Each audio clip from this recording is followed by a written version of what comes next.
Olá, pessoal! Na aula de hoje, nós vamos falar sobre crime possível. O crime possível está disposto no seu Código Penal, no artigo 17, onde o legislador prevê que não se pune a tentativa quando, por ineficácia absoluta do meio ou impropriedade absoluta do objeto, é impossível consumar-se o crime. Perceba que aqui não haverá lesão ou risco de lesão ou bem jurídico tutelar.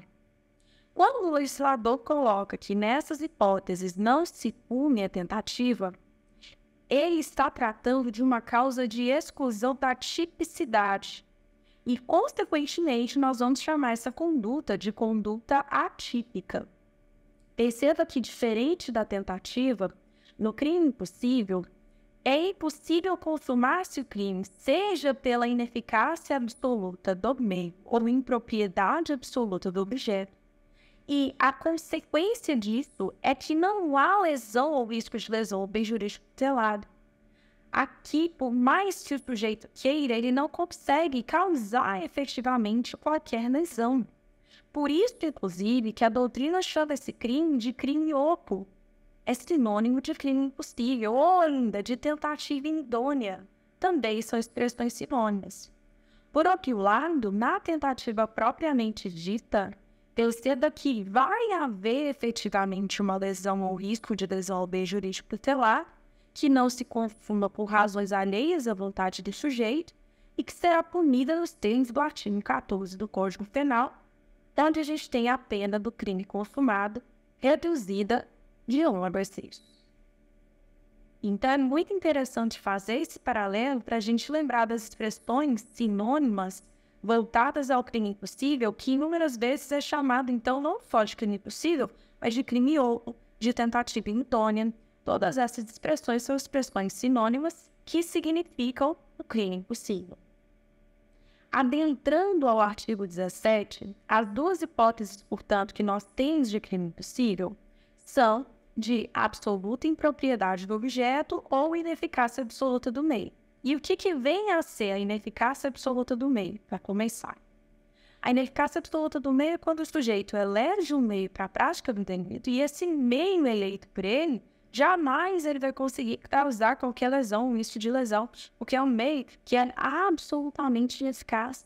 Então, imagine um sujeito que pretende matar alguém com uma arma e essa arma não tem qualquer potencial lesivo, ela não funciona, ela é uma arma de brinquedo, por exemplo. Ele nunca vai conseguir consumar aquele crime por esse meio. Ou se não, imagine, agora pensando em absoluta impropriedade do objeto, o sujeito que ele pretende matar alguém, no entanto, essa pessoa já está morta. Não há como matar alguém que já morreu.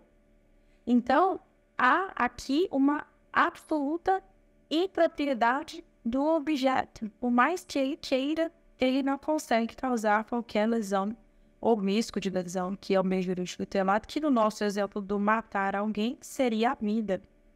Né? Então, não há como matar alguém que já morreu. Aqui vai haver absoluta impropriedade do objeto. Por outro lado, na ineficácia absoluta do meio, o meio que o sujeito vai empregar para a prática do delito é um meio que é ineficaz de maneira absoluta. Ok? E aí, aprofundando um pouquinho mais, nós temos teorias que vão dizer respeito à questão voltada ao crime impossível. Nós vamos agora falar dessas teorias e explicar qual é a teoria adotada pelo Código Penal. Nós temos a teoria sintomática, subjetiva e objetiva. Na teoria sintomática, ela vai olhar a periculosidade social.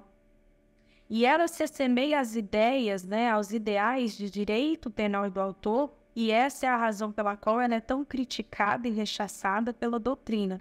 Porque aqui pouco importa a conduta, pouco importa o fato. O que se leva em consideração são características do autor. O que se leva em consideração é, portanto, a periculosidade. Na teoria subjetiva, o que se leva em consideração é o dolo, a vontade do sujeito. E, por fim, na teoria objetiva, nós vamos ter uma subdivisão.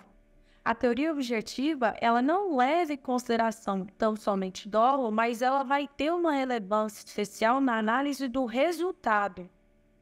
E aí nós temos a teoria objetiva pura e a teoria objetiva mitigada. Na teoria objetiva pura, não há de se falar em punir o delito, sendo essa conduta uma conduta que tem ali uma absoluta ineficácia ou uma ineficácia que é relativa. Aqui, qualquer grau de ineficácia, seja ela relativa ou absoluta, para a teoria pura, serão impuníveis. Por outro lado, na teoria objetiva mitigada, nós temos uma hipótese em que tão somente um meio que é absolutamente ineficaz, ainda o objeto que é absolutamente impróprio, somente dessas hipóteses, portanto, de absoluta ineficácia, é que nós vamos falar no afastamento do delito. Então, lembra do nosso exemplo da arma de fogo? Imagine que ela tinha um potencial lesivo ali de uma eficácia relativa. Ora funciona, ora não funciona. Nós teremos a punição, né? A atitude tentativa. Imagine que essa arma ela é absolutamente própria. Ela não funciona em hipótese alguma. Então, aqui nós não teremos a punição do crime. O crime vai ser considerado crime impossível. É adotada, portanto, a teoria objetiva mitigada. Nós só consideraremos como crime impossível quando a gente tiver um meio que é absolutamente ineficaz e o objeto absolutamente impróprio. Hipóteses relativas de ineficácia serão puníveis a título da atentante. Ok? Bom, pessoal, era isso que eu queria explicar para vocês.